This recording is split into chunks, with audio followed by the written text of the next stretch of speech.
Welcome to Mission Evolution Radio Show with Gwilda Wiyaka, bringing together today's leading experts to uncover ever-deepening spiritual truths and the latest scientific developments in support of the evolution of humankind. For more information on Mission Evolution Radio with Gwilda Wiyaka, visit www.missionevolution.org. And now, here's the host of Mission Evolution, Miss Gwilda Wiyaka.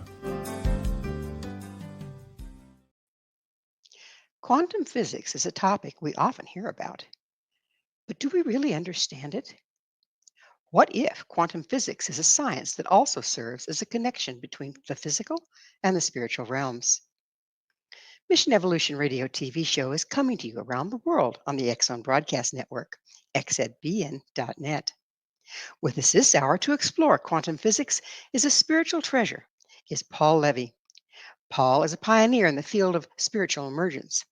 In his private practice, Paul assists others who are also awakening to the dreamlike nature of reality. He has written 6 books. His latest book is a new and expanded version of The Quantum Revelation, Awakening to the Dreamlike Nature of Reality. Levy is the founder of Awakening in the Dream Community and has been a Tibetan Buddhist practitioner for 40 years. His website, awakeninthedream.com.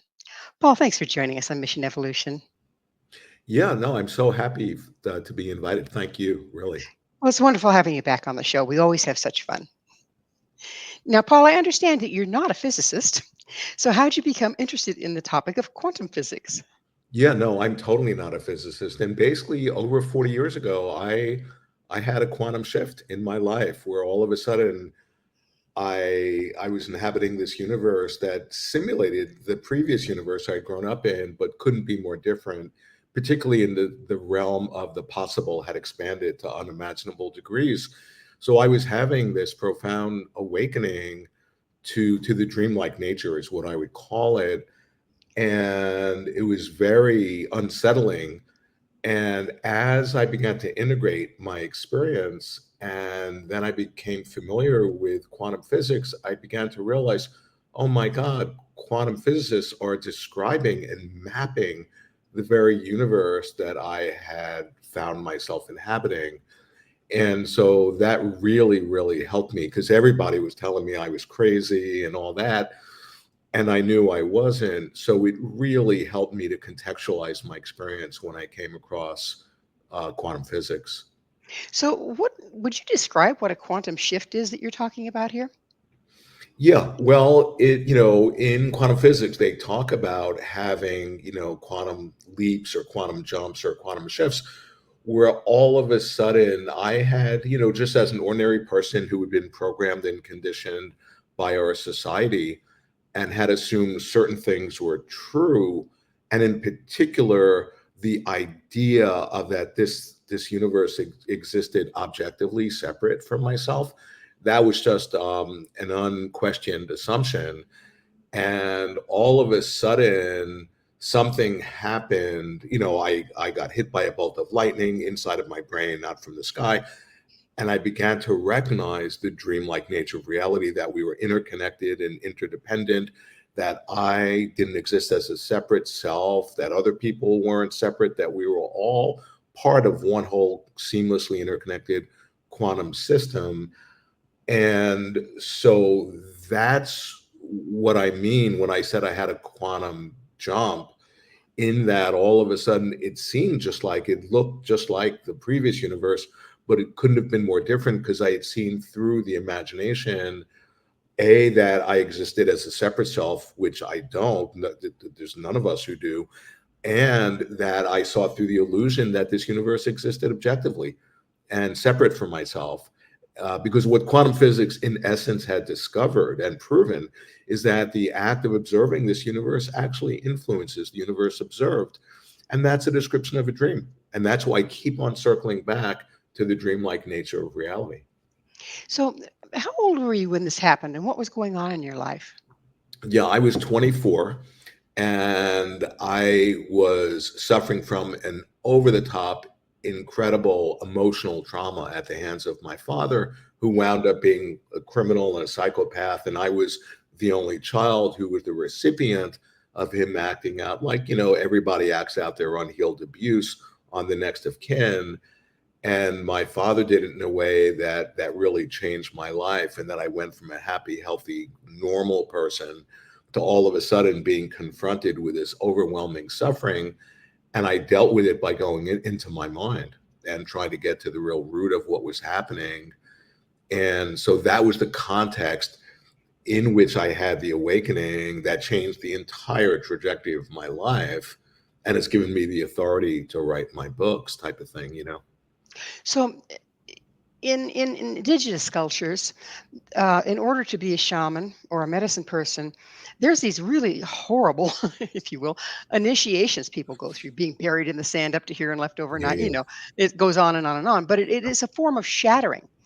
And that opens them to a reality that most people aren't aware of. Was it similar to that? Yeah, exactly. I mean, I was totally shattered. I was, over the top, suffering from trauma.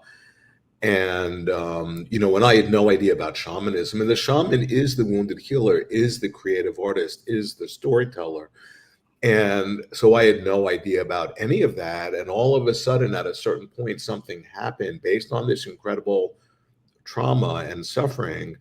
And over the course of time, I began to understand it was like I had gotten enlisted into a deeper shamanic initiatory process.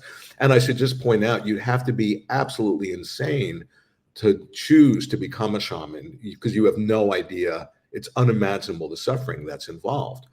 And what I had to go through, and what I still go through, as far as integrating what I had realized, or what I'm realizing, and what I had encountered, particularly the evil and the dark side of reality. And but the shaman typically is somebody who gets called by the spirit, and that's really what happened to me. So it was kind of an initiatory thing for you, wasn't it? Oh, totally. No, it was totally initiatory. And I'm pointing out that, the shamanic archetype is the major archetype that's activated in the collective unconscious of our species, that we're all being called to be the shaman, or to become our own shaman, or to become the shaman of the planet. And like I'm saying, the shaman is the wounded healer. So, and that archetype is the primary archetype that's activated in the unconscious, in that we all are wounded by life. We're all, like, shattered or traumatized. And yet how we carry that, we either identify ourselves as being wounded, in which case we then need somebody else to play the shaman, or we can carry that wound in a way where it becomes a portal to access our creative gifts. So And that's our shattering becomes the cracks through which the light can shine. exactly like Leonard Cohen, sings about. And that's exactly right. And that's why I'm continually talking about that the real medicine for what ails our species is to access the creative spirit within us. So, where do you get your information about quantum physics at this point? I mean, we've been talking about the esoteric nature of it, but as far as the mainstream information about quantum physics, where do you find that? Yeah, yeah, yeah. Well, I'm a nerd, in that I like to study and read books. So, I've read every book I can get my hands on for years on quantum physics.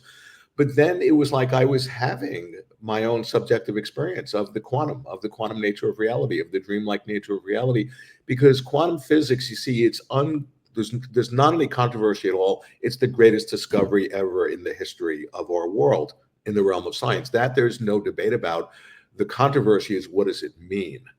It's a real Okay. game changer anyway, isn't it? Oh, yeah, yeah. I mean, even Einstein, who is one of the founding fathers, who could never embrace fully what it was revealing, because he was still attached to that there was an objective world outside of ourselves. That was the whole fundamental, like, springboard of science. But he actually said that quantum physics is so uncommonly important, and this is a quote, it should be everyone's concern. So it's not some sort of esoteric, abstract thing. No, it absolutely interfaces with our day-to-day lives and with who we are. And it greatly behooves us to have the realization of what it's showing to us. And it's actually the medicine.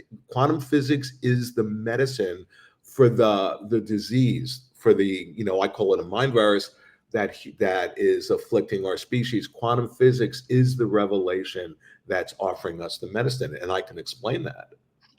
Well, we'll have to do that in the next segment. But it sounds like quantum physics is the key to personal and planet-wide evolution. Yeah. Oh, absolutely. I mean, it is showing us the incredible creative power that we have intrinsic to our nature, that we're using every moment, whether we know it or not. And it greatly serves us to add consciousness to it, to know it, because quantum physics basically shattered the old conception that this universe existed objectively separate from us, which is just an idea in our head with no correlate in reality. Quantum physics has proven that the way we observe the universe influences the universe. That's a description of a dream. And that means that the act of perception, of observation, is creative, that we are participating in the creation of the universe each and every moment. Well, that also makes the scientific method a little iffy, doesn't it? Yeah. Well, what Einstein was saying is that if quantum physics is true, and it's never been proven to not be true, I mean, it's the most successful theory of all time, then Einstein says that's the end of science. We have to revision a whole new science based on what quantum physics is showing us. Well, we will revision this whole new science or part of it on the other side of a station break. Paul and I will return very shortly, so don't go away. This is Mission Evolution, www.missionevolution.org.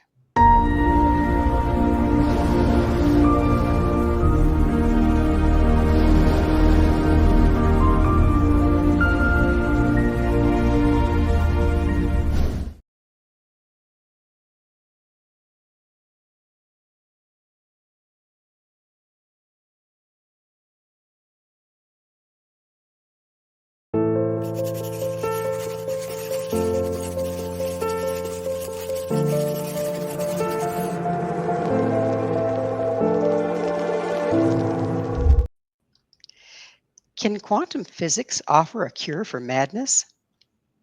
With us this hour discussing quantum physics and the evolution is Paul Levy. Paul is the author of The Quantum Revolution, Awakening to the Dreamlike Nature of Reality. Paul, again, sorry, I think it's Levy instead of Levy. I always do that to Yeah, you. that's So okay. sorry. Um, if we're living in a reality that is actually inaccurate, what does that do to everything that we think we know?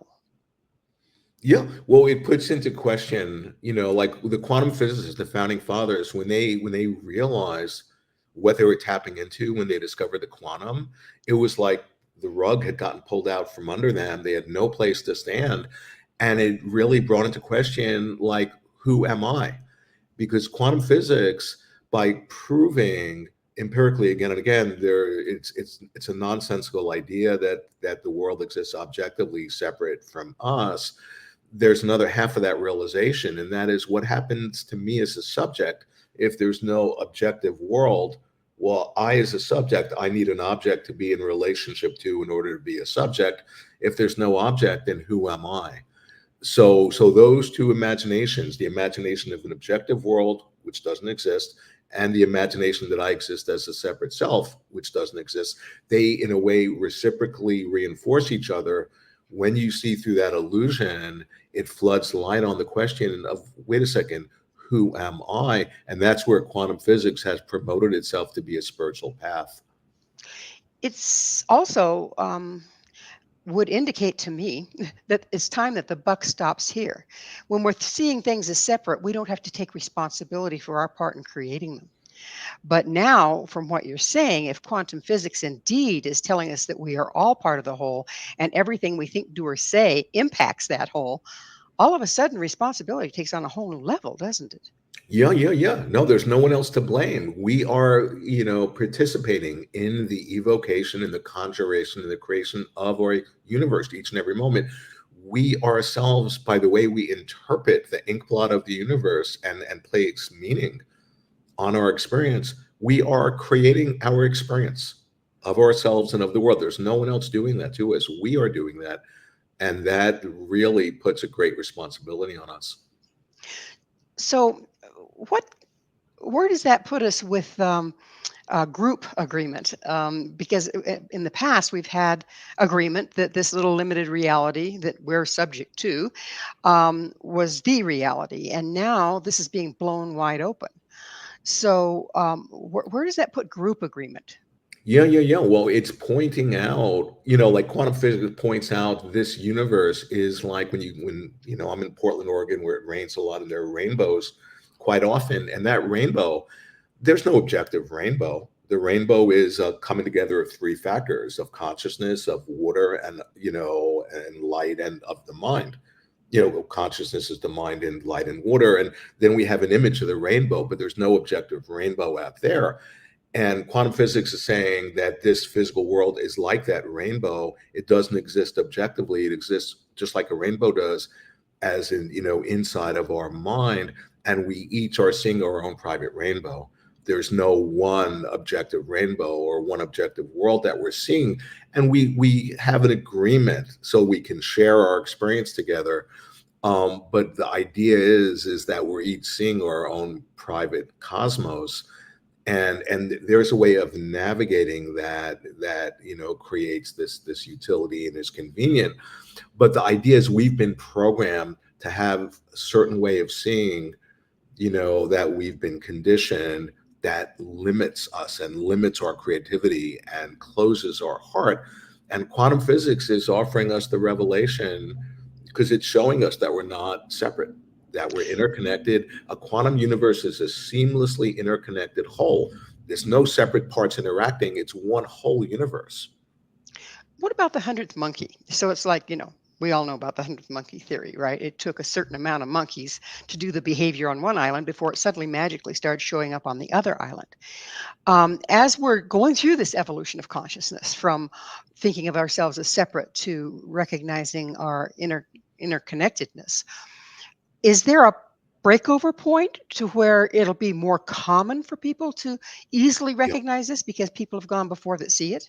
Yeah. Well, in other words, as more and more people really become quantum physicized, is the way I would say it, in their consciousness, and understand and see through the lens of what quantum physics is showing us, that we're not separate. There were no separate things. There are no things at all. It's all one quantum interconnected system. There's a non-local field which we are expressions of, in which we're contained. It's the point of view of wholeness. As each one of us really integrates that perspective in ourselves, that goes viral, that transmits through the collective unconscious of our species, because we're not separate.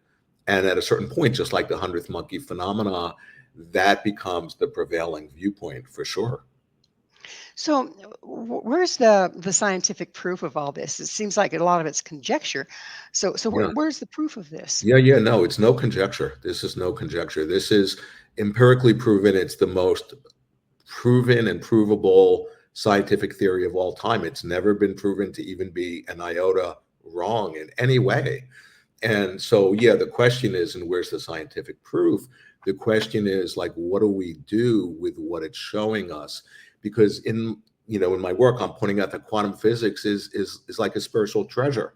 It's offering us free of charge this unbelievable, this revelation that, I mean, it's already changed the course of history with all the technology it's brought in. But the people who really study this stuff say that's just the low-hanging fruit. The real benefit of quantum physics is how it's going to change our consciousness. It's going to change our thinking. And we're at the very beginning stages of that. Yeah, it sounds like the proof is still in the pudding, though. We can think about it, we can see it, we can theorize about it. It's a theory, but we aren't necessarily, certainly not en masse, living it right now.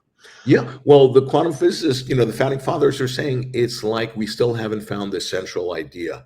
And they think again and again, they're saying in different ways, the central idea, it's going to be so simple that we could be able to express it on a t-shirt in like 5 words or something like that. And they say it's like if you've never seen an automobile and you're in a forest and you come across an automobile, and you turn on the signals or the lights or the radio or the heater, but you still haven't figured out what is an automobile really about. Quantum physicists are saying that we still haven't found the central idea. And here I am, and I'm not a physicist at all. And I'm saying, oh, I can offer, it's clear what the central, and they're all saying when we see the central idea, we're going to say to ourselves, how could we have been so blind? And I'm pointing out the central idea is it is literally showing us that we are having a collectively shared dream. Quantum physics has empirically proven beyond the slightest shadow of a doubt that we're having a collective dream. The problem is that the typical corporate academically trained quantum physicist is not prepared to recognize what is being revealed. They're not prepared to recognize the dreamlike nature. Not being a physicist and being a dreamer, I'm like coming in and saying, look, it's literally showing us that we are having a collectively shared dream, that this universe is manifesting the way it is because we are co-dreaming it into materialization based on our unconscious programming. If indeed it is a collective dream and we create our own collective dream, that means it's very, very changeable. Totally. How, The greatest discovery of physics, of quantum physics, one of the current quantum physicists says the greatest discovery of all of physics in the 20th century was the malleability of our universe, that it's not written in stone, that it's malleable and plastic, and it's a function of how we dream it. that seems like it'd be impossible to study. It's in this form, and you look at it a little while, and just looking at it changes it. Yeah, but that's the observer effect. The act of looking at the universe is in a participatory active act that's literally changing the very universe that you're observing. And that's a description of a dream. So if we have, let's go with the dream idea. If we have interactive dreams, okay, and we can change where the dream is going because we're interactive within it, is the same true of reality? Yeah, but then the question is, who's the dreamer? If you think, oh, I as a conscious ego, as a separate self, am dreaming and I want to dream that I become a millionaire, or no, that's the dream of the smaller self. What quantum physics is actually showing us is our nature, is who we are, and because quantum physics was trying to understand what is the microstructure, what are the building blocks of this physical universe, and as it went down and down in scale, it didn't find anything, of matter, physical matter. It found mind, it found consciousness, and that it found that this universe is quantum on all scales, both in the microstructure and in the macrostructure and everywhere in between, including us. We are quantum entities in the flesh.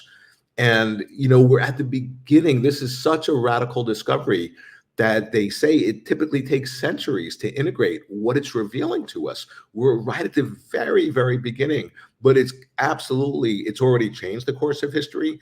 And like I'm saying, it's going to change. I mean, it's the greatest discovery that there's ever been in the realm of science. And So we don't even really understand what it's showing us yet. when did this discovery start? Who It really was started about 100 years ago in the early 1900s. And there was a generation of these genius physicists who were all like plugging into it, and and I'm pointing out that the discovery of quantum physics is a spiritual treasure that we dreamed into our world and into our minds to potentially help us to awaken to our nature, to potentially make us conscious of our creative agency and power in a way that can help us to avert the incredible myriad catastrophes that we are conjuring up. Well, Quantum physics is freely offering us the medicine. we're going to have to conjure on the other side of a station break. We'll be right back, so you stay right there. This is Mission Evolution, www.missionevolution.org.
How do you study something you can't see? This is Mission Evolution, missionevolution.org. With us discussing the esoteric nature of quantum physics is Paul Levy. His website, awakeninthedream.com. Paul, you said that the quantum level is unseen. It's esoteric. It's spiritual, if you will. So how can we study it if we can't see it? Yeah. Well, it's very much like there's no one who's ever seen an atom, but we can infer the existence of an atom by its effects in the same way that no one's ever seen an archetype, but the archetype expresses itself via images and has certain effects, and we experience that, in a direct way, and we can infer there is something, in a sense, higher dimensional that isn't physical, that we can't quantify, and that helps us to really contextualize our experience, and so quantum physics, what I'm pointing out, just in my work again and again, and what I've realized deeper and deeper in my life, is that it's by being the greatest discovery ever in science, it's equivalent to when the Buddha had the realization of our Buddha nature or our Christ nature, and it's really that profound of a thing. But when more and more of us actually take it in and embody it, it becomes contagious and it can go viral and change our world. So if it is, why now? Why is it happening now? Yeah, We've been I around can a answer long it. time. Yeah, I can answer that for sure, because it brings me back to the idea of quantum physics is a spiritual treasure. So, every spiritual tradition I know has the idea that there are these spiritual treasures hidden, encoded within the fabric of the universe that get discovered at exactly the right moment when they're needed. And I'm very familiar. I'm a Tibetan Buddhist practitioner, and in the tradition that I do practice in, they have a highly developed this lineage, and it's the spiritual treasure lineage. It's called Terma, and Terma are they're conceived, and it's not just a fairy tale. Scholars write books about this. That there are these hidden treasures that are hidden and coded in the multidimensional fabric of the universe, including within our minds, that right at the moment when they're needed will be discovered. They're like alarm clocks that go off, helping us to wake up. And a way of understanding this is just like think about our unconscious. When we get off balance and one-sided, the unconscious compensates that one-sidedness by sending us a dream. And the dream speaks in the language of symbols. And quantum physics is a purely symbolic procedure. Okay. So the idea being that similar to how a symbol will manifest in a dream to bring us back to our, to being in balance, we as a species have gotten so off balance that we have dreamed up the revelation of quantum physics into our world and into our minds to bring us back into balance. And but of course, everything depends on if we recognize what it's revealing to us. Let's talk about wetiko. Okay, you've done a lot of study and a lot of work with the concept. Would you describe what it is and how it applies here? Yeah. Well, wetiko is a mind virus. It's a Native American term, and it's a collective psychosis that actually it's the diagnosis for what our species is suffering from and playing out in the world. And it's basically we've entranced ourselves by the creative genius of our own mind in a way where we've fallen asleep to our nature. And wetiko, it works through the projective tendencies of the mind such that we sort of hypnotize ourselves by our own creative agency. And quantum physics is the medicine for that, because quantum physics is actually, you see, just to connect it to the spiritual treasure idea, I'm pointing out that quantum physics is a modern day analog to a spiritual treasure, right? That it's actually helping us to wake up and remember who we are and to reconnect with our soul, with our heart, and with our creative agency and power. And by doing that, we dispel the pernicious effect of the wetiko mind virus. So there's a certain amount of greed and narcissism wrapped up in the wetiko, isn't there? Totally. Oh, absolutely. Greed and narcissism and In Buddhism, they talk about the three poisons.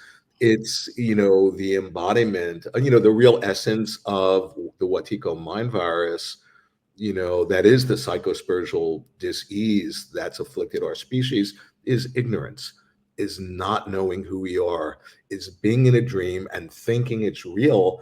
And being that we're in a dream, as soon as we hold the viewpoint that the dream is objective and real, it has no choice but to manifest that way, giving us all the evidence, which we then interpret as, oh, now I have all the proof I need, confirming my viewpoint that the universe I'm in is separate and objective and real. So we get even more fixed in seeing it that way. It's a feedback loop that self-reinforces itself. And what I'm describing is that we've hypnotized ourselves by our own creative genius in a way that's suffocating us. But That wetiko in quantum physics is offering us the medicine to see through that. so if Wetiko is on one side of the scale and quantum physics is on the other side of the scale, a dose of quantum physics will bring everything closer to center. However, what happens if quantum physics goes to its extreme and becomes imbalanced? Is that not possible right now? You're Yeah, saying we dream totally. it up. We dream Totally. this No, all there up. are people I know who will use the revelation that is quantum physics to justify their unconsciousness. I know people who, instead of following what's happening in the world, are like, oh, everything's true and not true, like quantum physics says. So how can you ever know what's true? And they're justifying their ignorance. So anything like quantum physics, if it gets in the wrong hands, could be used to destroy our species, like anything. It has a positive, like any archetype, Jung points out, has a positive and a negative pole. It's bipolar, not in the pathological sense, but it's a superposition of states, having, just like wetiko. Wetiko is the source of the greatest evil that we are playing out in our world, both individually, in relationship, and collectively on the world stage. And encoded, hidden within the wetiko mind virus is the most incredible blessing. It's helping us to wake up. It's a quantum phenomena. It has both the highest, the deepest darkness and the highest light encoded within it. And how wetiko will manifest depends on us, depends on if we recognize what it's showing us. That's the key. The quantum physics is a revelation. Wetiko is a revelation through the darkness. How the revelation will manifest. Is it gonna, if we don't recognize it, it's gonna kill us. If we recognize what it's revealing to us, it's going to awaken us. The choice is ours. If we go too far in the quantum direction, doesn't it lead to madness as well? No, if we go too far one-sided, like people who think, oh, this is a dream, so I can jump off the building and fly. Yeah, that's not to realize what quantum physics is showing us. That's to, in your language, I think, take it too far and go mad. That's no, we have to integrate, the quantum universe, the dreamlike universe. And this dreamlike universe is one aspect of it. Is in Buddhism, there's relative reality. There's absolute reality, which is the quantum. Then there's relative reality, and Buddhism is pointing out they're not separate. They interpenetrate. You can't just ignore one and pretend, oh, everything's a dream and we're all enlightened and all that. No, that's to be out of balance. You have to integrate the opposites. Instead of, or in addition to integrating the opposites, what about triangulation and bringing the heart into the picture? Yeah. Well, the point is that when you have the realization of what quantum physics is revealing to us, i.e., that we're not separate, that we're interconnected, that there is no separate self, the energetic expression of that realization is compassion, is open heart of love. In Buddhism, it's called the precious bodhicitta. His Holiness Dalai Lama calls it the good heart. And that's, think about what's playing out in our world. So many people are just becoming numb and zombified or automatons, and they're disconnected from their soul, they're disconnected from their heart. But to have an open heart, to cultivate awareness, in indigenous cultures talk about, that's to be this human being. Like, that's to really accomplish, to actualize being a human being. And a human being, our nature is love, is compassion, and quantum physics can actually help us to realize that. But if we go back to where we started this whole discussion, that the trauma and the pain and the damage of this world shuts down our hearts. So, so doesn't that give the wetiko a nice rich loam to grow in? Yeah, no, absolutely, totally. That's the fertile soil for Wetiko to take root in. But that trauma is a quantum phenomena because the pathology of trauma is the repetition compulsion. That is what makes trauma like an illness. Is that by the way of trying to heal the trauma, we recreate the very trauma we're trying to heal from in an infinitely self-perpetuating feedback loop. The Kind of point like is, you get stuck in the story kind of thing. yeah, you can get stuck in the story and it becomes tragic. But the point is, encoded in that compulsion to repeat the trauma, we are actually trying to consciously experience something that we weren't able to experience in the moment of trauma because it was so overwhelming that we split. We disassociated, and that is the pathology of trauma. But what I'm pointing out is that encoded in that, in the repetition compulsion, is the medicine. We're actually trying to consciously experience ourselves in a way we weren't able to in the moment of trauma. And that's the, in a way, that's the remembering, the retrieving of our soul, the integration, the connecting with our nature, with our whole nature. Well, it's again time for another station break. Please stay with us as Paul and I continue to explore the many mysteries of quantum physics. This is Mission Evolution, www.missionevolution.org, and we're coming to you on the X Zone Broadcast Network, xzbn.net.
Quantum physics, spirituality, or science?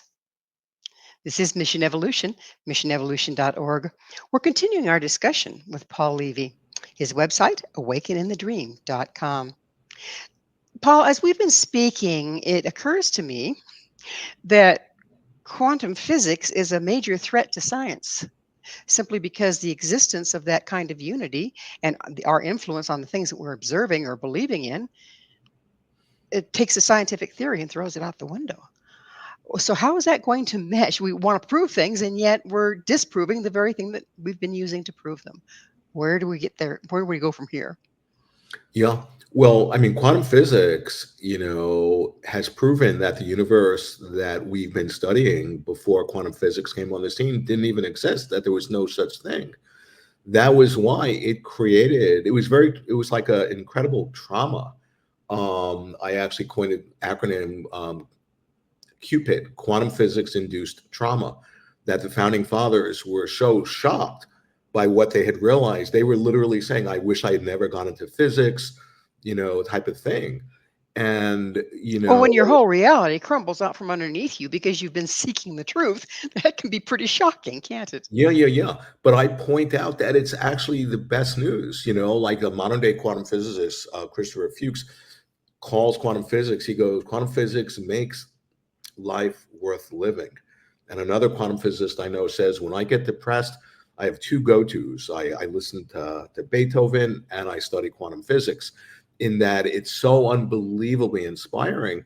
Because if I could just point out that what they discovered, the elementary particles, the very substance of what this physical world is made, they call them elementary particles, is one name for it.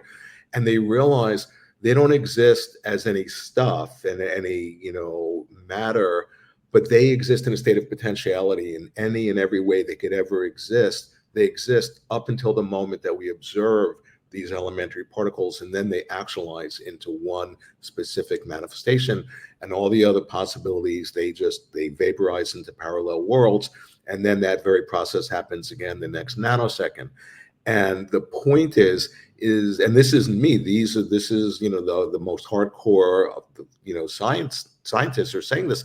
They say the point is that even if something is highly ridiculously improbable, it could happen this very next moment.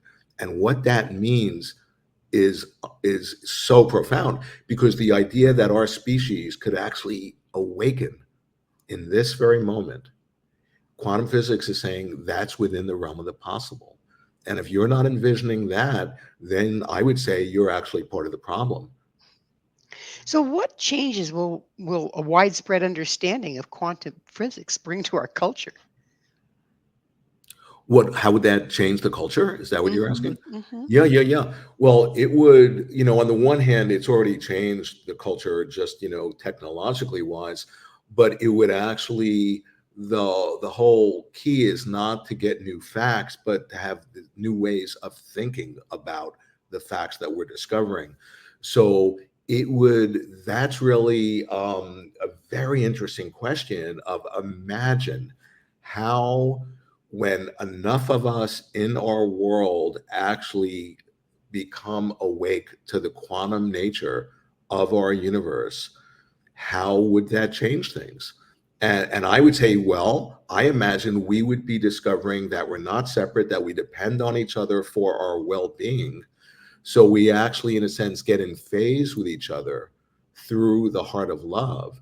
And actually, instead of focusing, outside of ourselves, or focusing on the dark, which in some way feeds it. Yeah, it's important to see, the shadow that's playing out in our world. But then we discover, as sovereign beings, we can actually focus on creating the world we want to live in, because we've tapped into our creative agency. And when enough of us are able to do that and plug in and get in phase and in sync with each other, we can change the waking dream we're having, that's not woo woo. That's not new age magical thinking. That's actually what all of this is about. And what that means is that quantum physics is inviting us to consciously step into participating in our own evolution. Well, I like that part. It's that time, Paul, in the show, and I get to ask you, what's your mission? Yeah. Well, my mission, I feel like I've been gifted this revelation, and it's been over 40 years, and I'm still integrating what was shown to me, because stuff began happening in my life that was physically impossible, or so I thought. Stuff that only could happen in dreams. And of course, I was telling people because I was so excited, and they all thought I was crazy. But as I've more and more integrated, I become more skillful in how to transmit what has been shown to me. And so my mission is to try to, in a way, turn other people on to our intrinsic creative genius and power for creating our experience of the world and ourselves. That is really my mission. That's certainly a worthy one, particularly given our times. Right now, we're looking at quantum physics as the greatest revelation, okay, that we know. But things continue to evolve. What do you suppose will be next? Yeah. Well, as quantum physics gets more integrated into our minds, and it becomes more and more like the typical way of seeing things, instead of like the Newtonian way, which, it's really like our species has fallen under a spell. I mean, that's a way. And these quantum physicists they're talking about, they use language like, like spells and fairy tales and becoming like, it's exactly the language they're using. So what I imagine is what comes next as our species, as it breaks out of the spell, then we can funnel our creative genius instead of investing in creating more powerful these weapons of how to kill each other. We can invest our resources in creating true culture that supports all of our highest unfoldment. And quantum physics can actually help us to do that in ways that are unimaginable. I can't help but sit here as we're having this discussion and think, we're so far away from that. I mean, it's like it's such a quantum jump, if you will, from the reality that we've all been enmeshed in to this new one being offered, if what you're saying is in fact true, by the quantum revolution, if you will.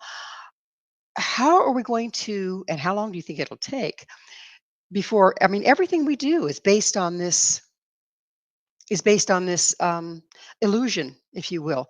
How can we step out of the illusion, and how long will it take? Yeah. Well, the fact is, it can be this very moment. It can be, in his work, Jung talks about the individual is the carrier of life, that any one individual having realization of the quantum could be the very energy that changes the entire non-local field and the collective unconscious of our species.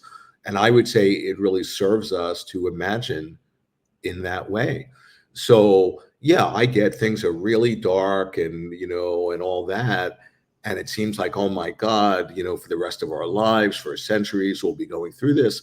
That's one quantum possibility. But another quantum possibility is in this moment, any one of our viewers or our listeners having the realization of what we're talking about could change everything. There's a shattering involved. How long did it take you to get over the shattering, or have you even gotten over it? Yeah, no, I'm still a work in process. I mean, I was so completely shattered, both by the abuse and the evil that came through and that, deeply just traumatized me. But I was also just completely shocked when I realized that this world that we live in, when it was shown to me, oh, this is just a dream. This is not metaphorically sort of like a dream, but this is nothing other than a collective dream that we are dreaming up moment by moment to materialization. That itself was another shock.